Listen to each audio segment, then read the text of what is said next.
एक पति पत्नी आपस में नाराज चल रहे थे।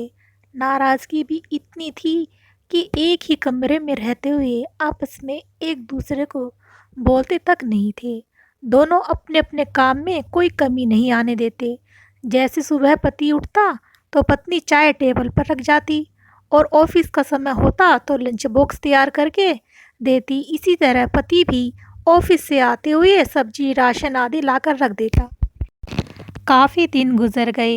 एक दिन पति को ज़रूरी काम से ऑफिस में 8 बजे की जगह 6 बजे पहुंचना था, लेकिन उसकी नींद 7 बजे से पहले नहीं खुलती थी।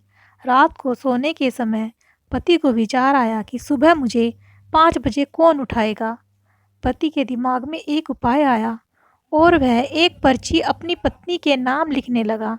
देखो मीना, मुझे सुबह ऑफिस जल्दी जाना है, इसलिए मुझे 5 बजे जगा देना। इस तरह पर्ची लिखकर वह पत्नी के बेड पर रख आया और बेफिक्र होकर सो गया।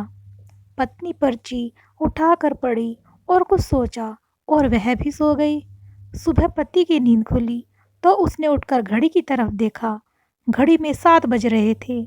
फिर उसकी निगाह तकिए पर गई तो वहाँ एक पर्ची रखी थी।